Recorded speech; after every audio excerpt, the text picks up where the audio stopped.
Hey, Brett, can you hear us? All right, thank you.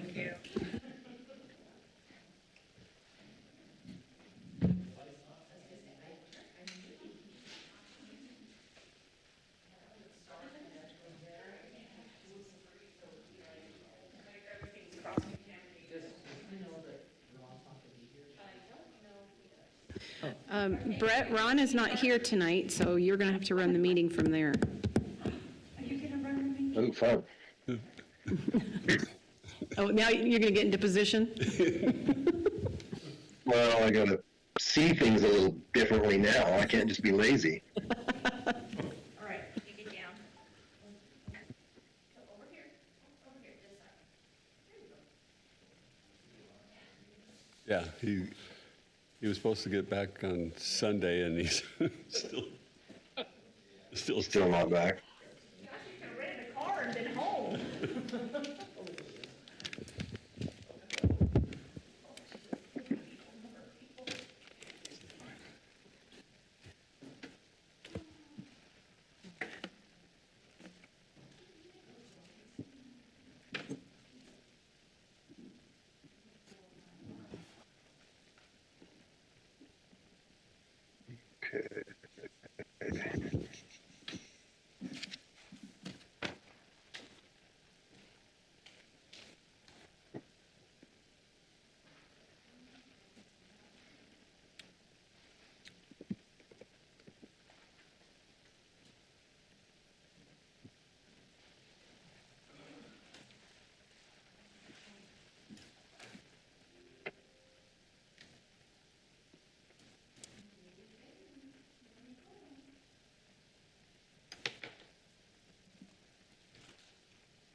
Anything I need to know, Christy?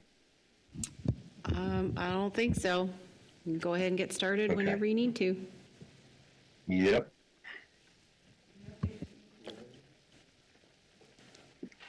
Ready, go. Ready, go. Okay, it's 6 o'clock. Let's go ahead and get this show on the road, folks. I guess we'll start with, Madam Clerk, can you do a roll call, please? Garner, here. Miller, Here. Daffer, Turner, Here. Kehoe, Here. Morgan, Here. Kirkman, Salmon, here, Van Acker Jr. 6 present, 3 absent. Thank you. Rodney, do you have any information for us? I do. Thank you, Mr. Chair. For the record, Rodney Ashby, Planning and Zoning Director. So, City Council, I'm going to report on actions from this last week that they took, but also on the previous meeting on one item. So the first one is an annexation and zoning to RS 8.5 for a single parcel to connect to city water, and that was at 3016 South Stanford Street. That's the south corner of West Dooley Lane and South Stanford Street. And Planning and Zoning Commission, you recommended approval, and the City Council agreed and approved. The second one was an annexation and zoning subdivision preliminary plat, conditional use permit, and a variance for East Ranch subdivision. And this was, there was multiple zones, RS4, RMH, BC, and the conditional use permit was for public storage facilities, and then the variance was for the setback from a residential zone, and for the conditional, or for the public storage. And just quickly, 363 single-family detached homes, 396 multifamily attached dwelling units, and light industrial flex space development, and then self-storage. I think I missed some IL in there, but I think, yeah, there is IL as well, 17 acres of IL. So you had recommended approval, and that was back in December, and the city council did approve that. So that one will be moving forward. Next one was an annexation to BC, or community business, and this was on the southeast corner of Ustick Road and North Franklin Boulevard for a fuel station, and then like a convenience store, and then some open space that hasn't been developed yet, but it would be for future commercial. You did recommend approval, and the city council approved that. The next one was for annexation and zoning to RS6, and then a conditional use permit. This was for a duplex, and this was at 7694 Birch Lane. This was an existing home with an accessory structure that had been converted to a duplex, and they were out in the county. The county had recommended they come to the city to get it squared away. They did approve that. You had recommended approval, and they did approve that. And then finally was the adoption of the Southwest Nampa Specific Area Plan. I think this may have been reported the last time Christy spoke to you. They did approve the Southwest Nampa Specific Area Plan as you had recommended. However, the resolution was coming back to them, and just quickly, a resolution is essentially to approve what was stated, or what the motion was, to confirm the motion was what was stated. So I'm not sure I'm saying that accurately or well enough. No misrepresentation there. Okay, thank you. So that one, there were a couple of council members who were absent at the time that the meeting started, and so the mayor decided to continue that to this next meeting in a couple of weeks from now. So that, I think it's April 7th, that will come back to City Council for that resolution. And that's all I have for tonight. Any questions for me on those? Okay, thanks. Thank you, Rodney. Appreciate it. I would take a motion to approve the consent agenda. So moved. Second. It's been moved and seconded to approve the consent agenda. All those in favor, say aye. Aye. Are there any opposed? Okay, that passes, and we will move right on into our public hearing item.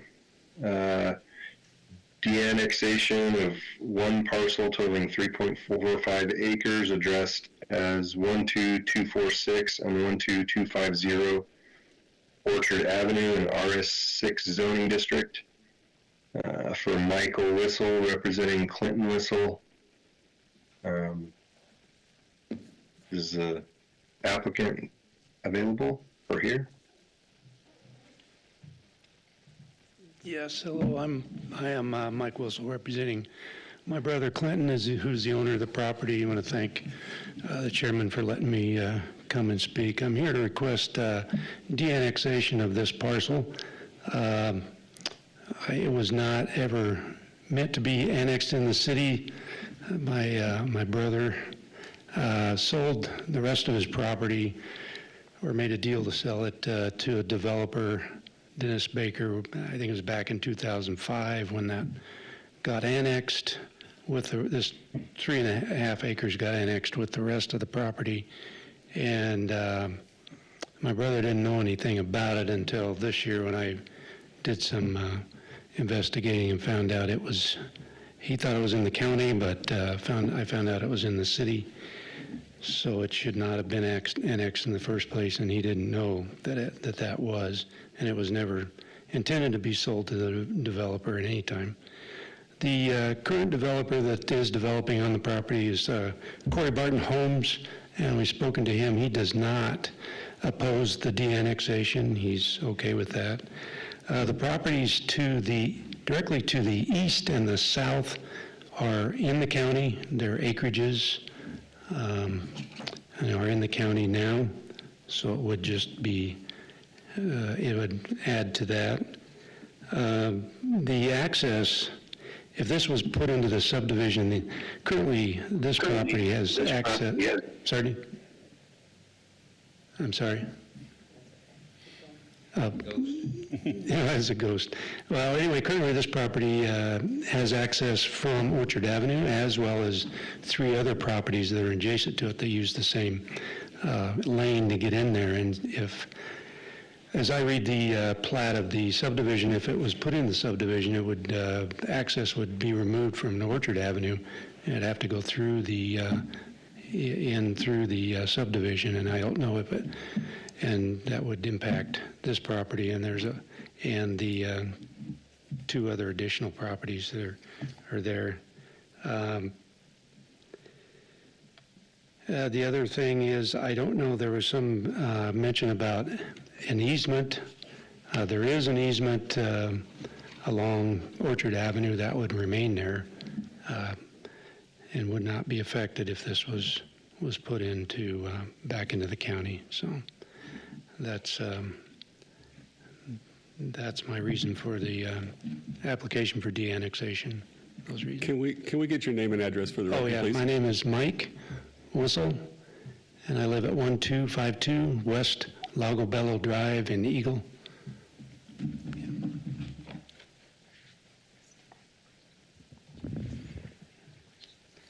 Thank you for that. Does anybody have any questions?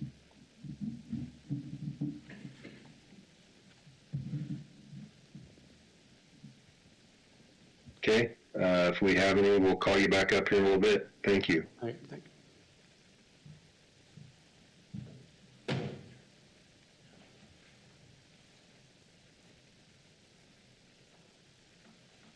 Okay, staff. All right. Thank you, Vice Chair and Commissioners. My name is Christy Watkins. I'm the Principal Planner for the City of Nampa. As stated, the request before you this evening is for de-annexation of the parcels located at 12246 North Orchard Avenue and 12250 Orchard Avenue. This is all one parcel on 3.45 acres. In the narrative, and as he stated, they feel like this was annexed in error, and it will be up to you to determine if you feel like they have presented sufficient justification for approving this request. The applicable regulations in code state that it is your sole discretion to determine whether or not to grant the annexation or not, or the de-annexation or not. This property is currently zoned RS6, single-family residential. It is contiguous with the city boundaries on the north and west sides. The surrounding properties are to the north and to the west, RS6, which is the Middlebury South subdivision. To the south is Canyon County Ag Land, and to the east is Canyon County large lot single-family homes. Clear out from the boundary of this property to Midway Road. These are all large lot single-family homes. So according to our records, this project was one parcel, which was 40.33 acres in 2005, until recently, sometime after February of 2024, the 3.45 acre parcel was created. Since 2005, the property has been through 4 public hearings, and there are multiple affidavits of legal interest and a development agreement signed by Clinton Whistle. Since it was all one 40.33 acre parcel through those 4 entitlement processes, it seems counter to the claim that it was annexed in error. September 2005, that's the exhibit that you're seeing here. It was annexed and zoned to RA. With no development agreement at that time for the 40.33 acres. In September of 2006, a year later, it was rezoned from RA to RS6 PUD, Plan Unit Development for Lake Brook Subdivision. That did have a development agreement. The subject parcel was rezoned with other parcels at that time, and the portion that is being requested to be de-annexed now was shown on the development agreement as a future church site.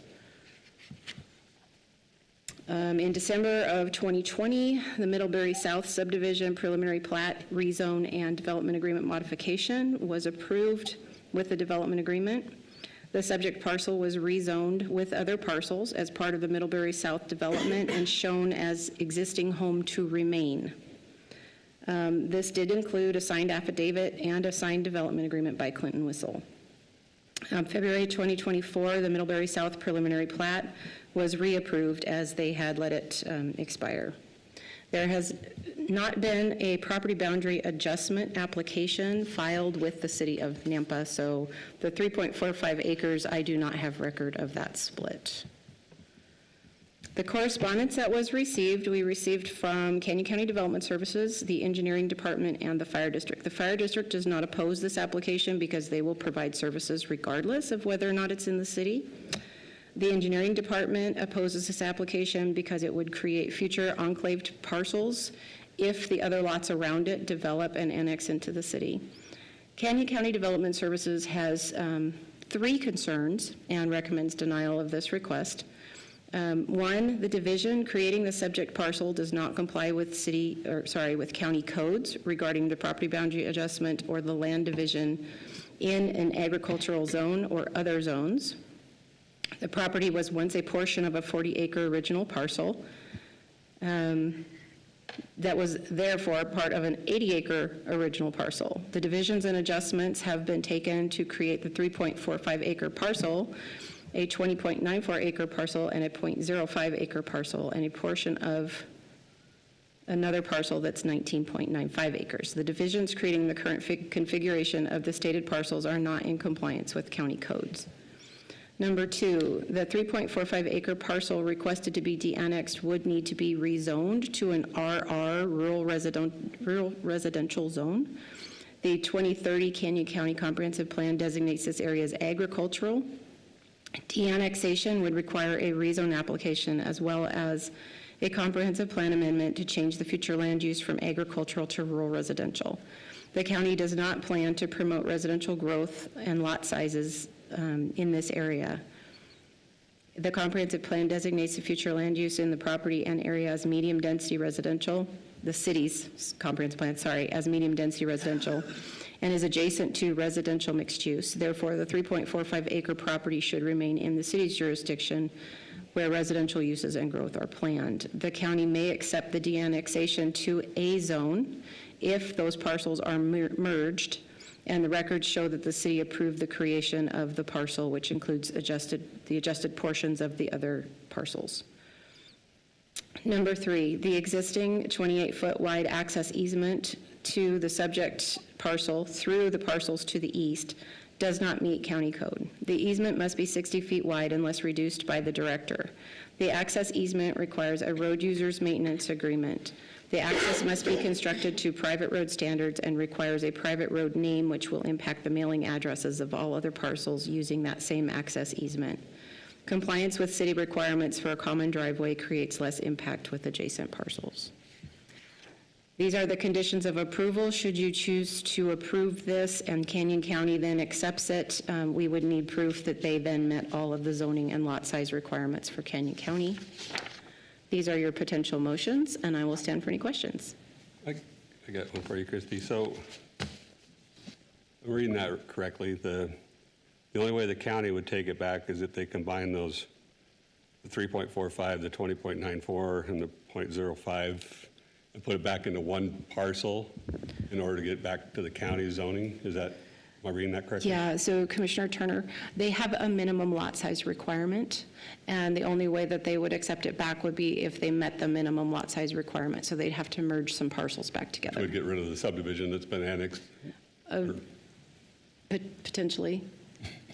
Yeah, it would be a bigger request. And did I hear you right that you aren't sure when the 3.45 acres was split from the rest of it? So prior to February of 2024, I still showed it as one parcel. After that, I don't have an application that shows a property boundary adjustment, but now the county assessor's office shows it as 3.45 acres.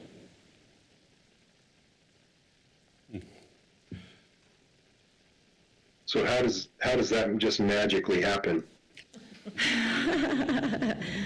There's a lot of ways that can happen, and we don't legally have to require for them to go through an application process with us.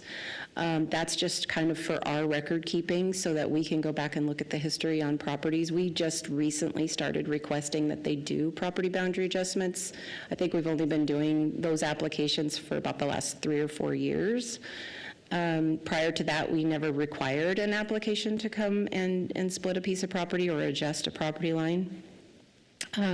What I was always told in the past was that they have the right to make whatever size property they want. They could make a postage stamp sized property. We just wouldn't issue building permits on it. So if they want to create a non-buildable lot, they can do that. So, And they can do it through a title recording of a deed. They can do it through recording of a record of survey and a deed. There's a number of different ways that they can do that. Okay. just quick, so this was done after CBH had acquired the property? No, I believe that CBH now has the property, so that may have been when they split it off, was when that closing happened. Up until last February, CBH did not own the property. But the other proposals have all been including this piece. Excuse me, Christie. I assume that fees and so forth, monies have been paid into this in the past several years. Those monies be refunded? Commissioner Kehoe, what types of fees are you? I don't know. Everybody seems to assess people money for doing this and money for doing that. They have not, Application fees. yeah, they have not, excuse me, they have not connected to any services. So they wouldn't have paid any hookup fees of any kind. They may have paid some application fees. I don't know. This, annexation and rezone is about a $950 fee. We wouldn't be returning those because those processes are completed.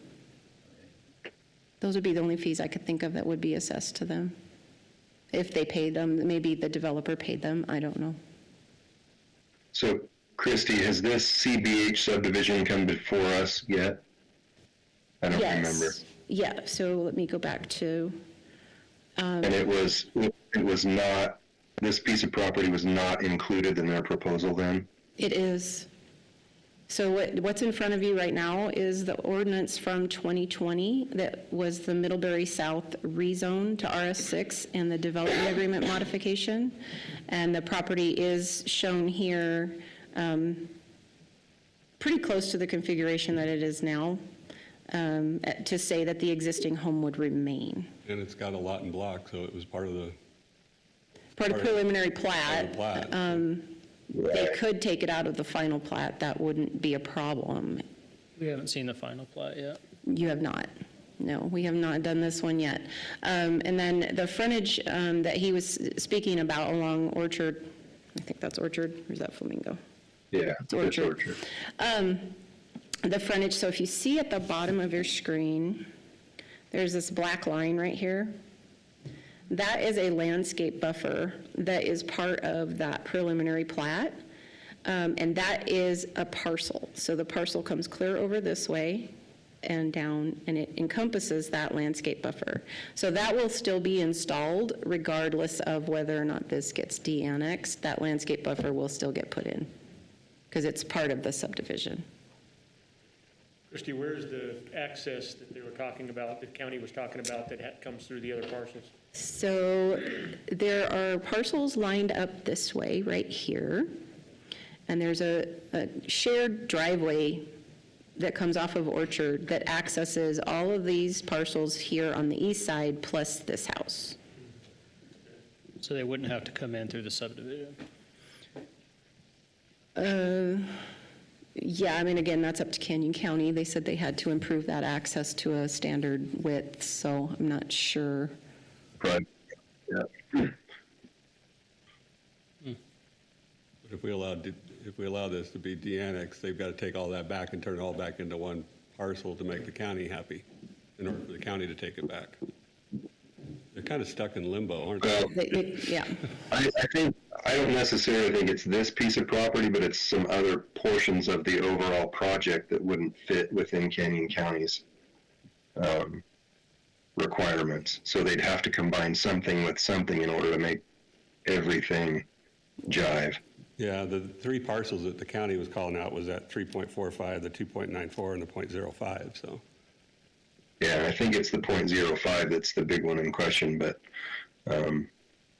either way, it's okay. They'd have some things to work through with the county for sure. They got to get up to, looks Yeah. like about 25 acres. But this has been involved in multiple different hands and developments, right, or proposals? Oh, yes, Commissioner Garner, this has gone through 4 different public hearing processes to get to the point that it's at today.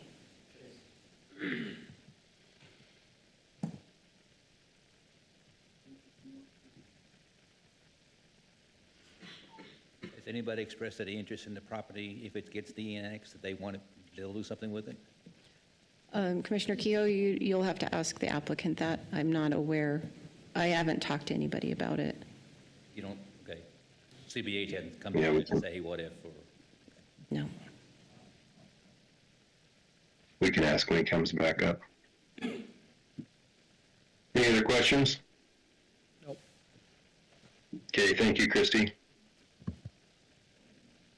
Mr. Whistle, would you come back up and answer some questions for us? Actually, no, before you do that, we got to open the public hearing. Sorry, Thank you. I'm not seeing anybody, so it's different. So we're going to go ahead and open up public testimony to anyone that would like to speak for, against, or undecided on this. Madam Clerk, is there anybody signed up?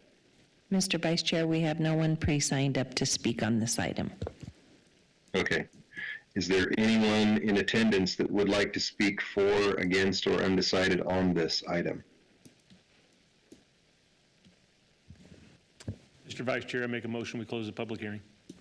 Well, should we get, Well, we can, yeah. Vice Chair Should we leave Miller, no one has raised their hands to speak. Okay.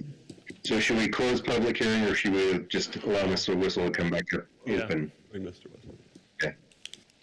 So go ahead and come back on up, Mr. Whistle. We got a few questions for you. Okay, yeah.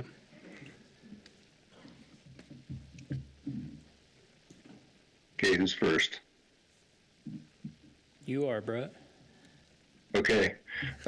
So the first thing that comes to my mind is, I guess, what's the reason? Is it a tax reason? Is it what they want to do with the property doesn't fit within city code? Help me understand why the ask.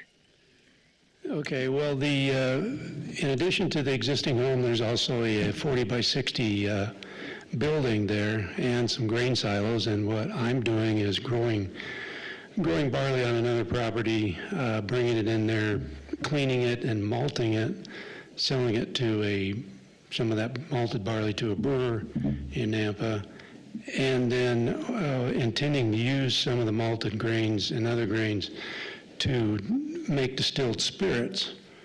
And so in an attempt to get a conditional use permit for the distillery, that's when I found out that it was not in the county, as my brother thought it was. Went to the city. The city planners said that they couldn't give me a conditional use permit for that. And so that's one reason for the de-annexation and wanting to use the property for that.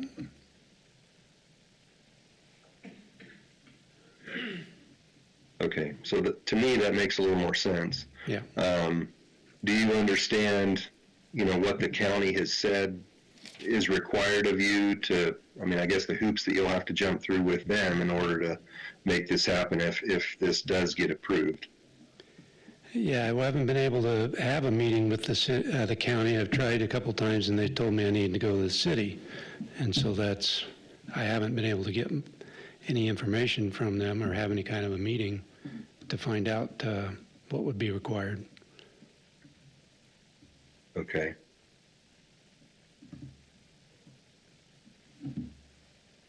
Anybody else have questions? Yeah, because Like I was mentioned, it sounds like the county wants you to combine 3 of those parcels again to get back up to about 25 acres in order to fit into their plan, their zoning.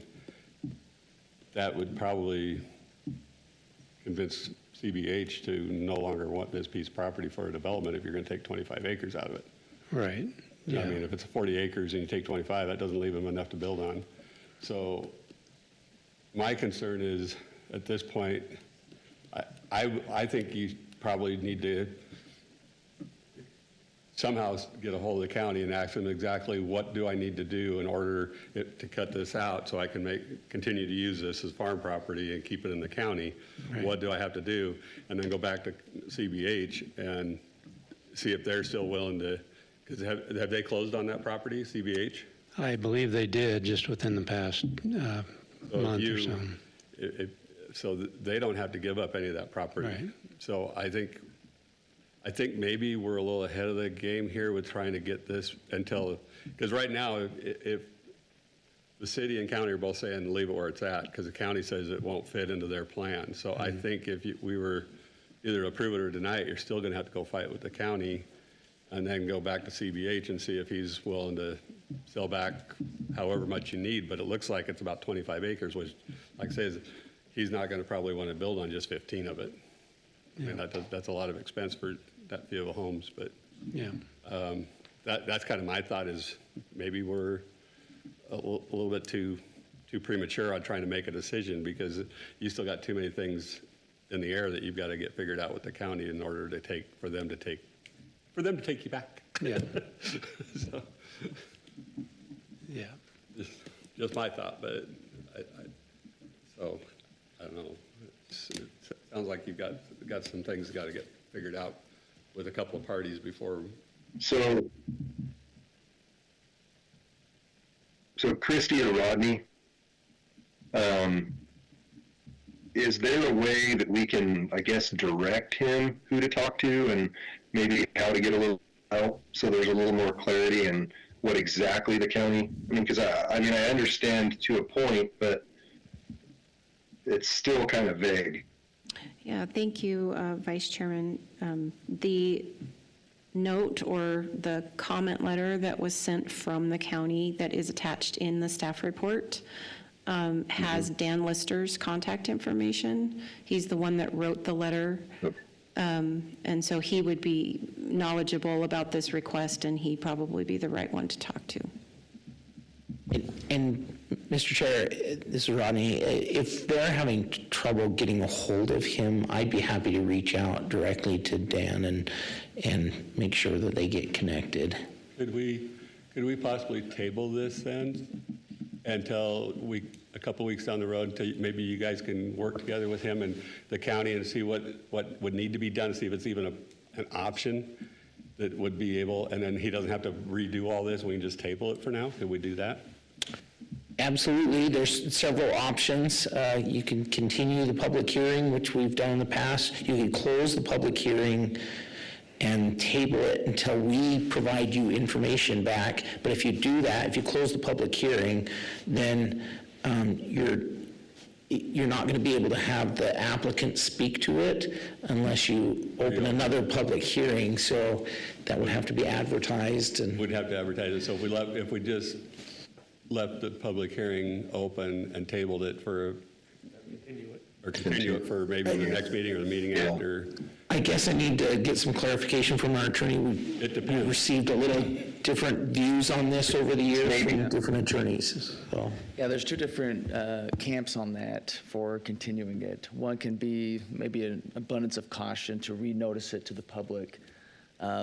Given the amount of turnout tonight, that might not be necessary.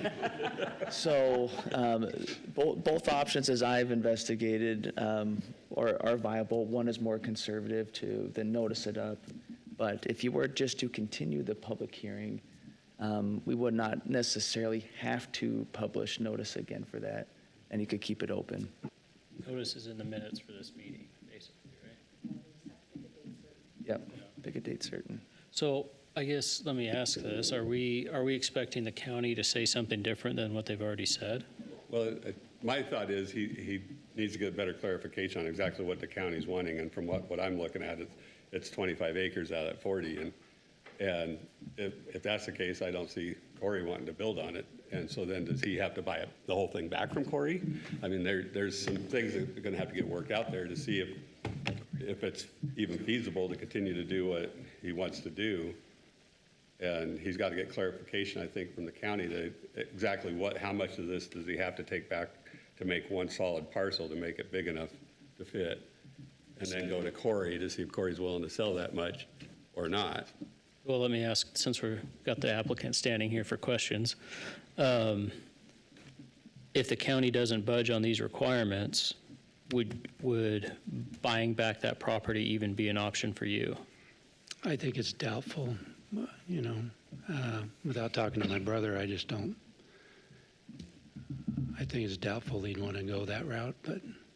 That's what I would expect to hear. I mean, I think Well, I think it'd be important when that conversation with the county comes up, Mr. Whistle, I think it's, you know, the more clear and concise you are with them on what your thought of, you know, like you kind of explained to us what you want to do specifically, the more clear you can be, then maybe they then can guide you and give you a couple of options.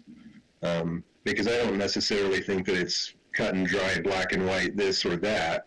And maybe if you explain to them exactly what you want to do, they'll have some suggestions that could potentially help. And maybe not.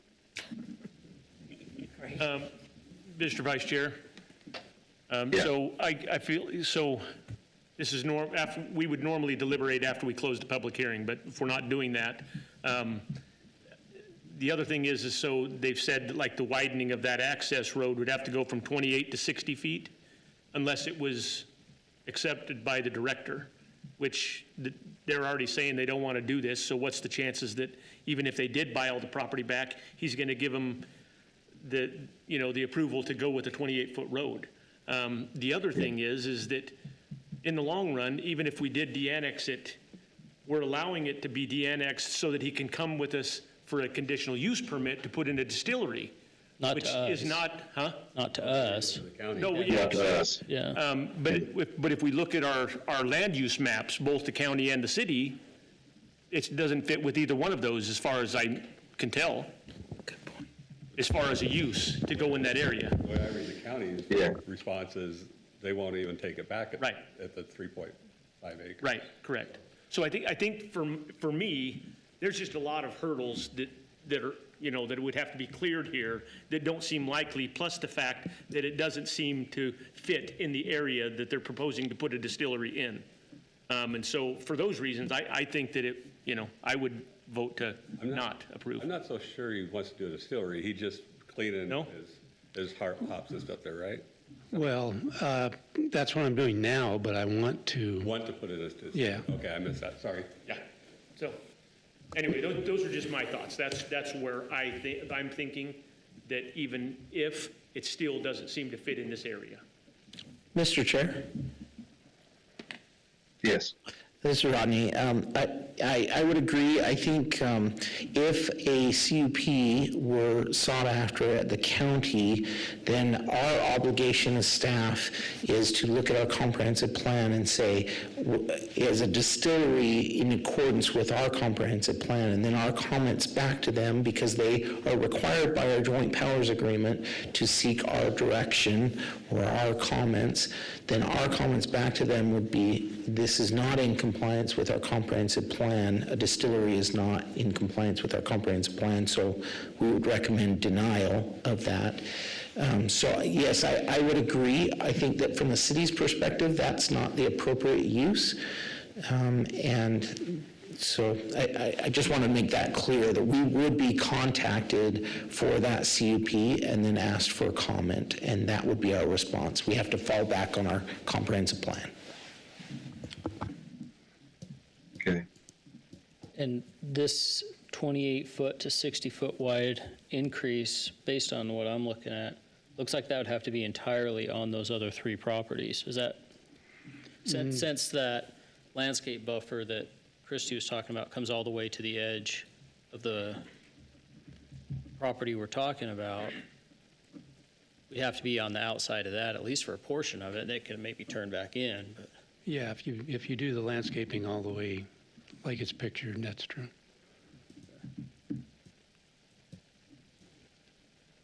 So I think you've got a lot of things to figure out yet, so just how, for my own peace of mind, how, would you rather we put this, just put it on hold for probably not our next meeting, but the meeting after that to give you plenty of time to get with the county and see if this is even something that is able to be worked out? Or do you want us to render a decision on it now based on what Rodney's given you as far as the county will be contacting us and what do we think if that's what you decide to do down the road, and good chance it wouldn't get approved, so. Well, I think I'd like to talk to the county at least before. I'd like to give them that option, Yeah. opportunity to do, so if there's no other comment, Mr. Vice Chair, Yep. what's that meeting, two meetings out? Just to give him plenty of time. April 29th. April 29th, and we don't have anything scheduled on that meeting right now. Okay. Well, with your permission, Mr. Vice Chair, I'd like to make a motion to continue this public hearing to our meeting on April 29th, 2025.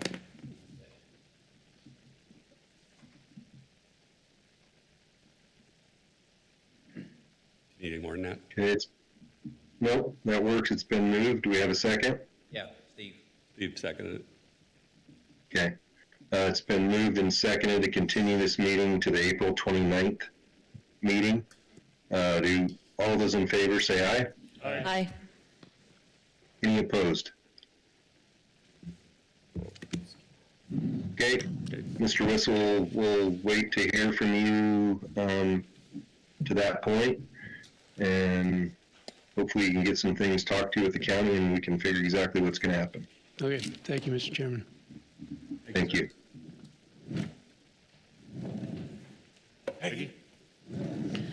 I make a motion, we adjourn. second? It's been moved and seconded that this meeting will be adjourned. All those in favor? Aye. Aye. Any opposed?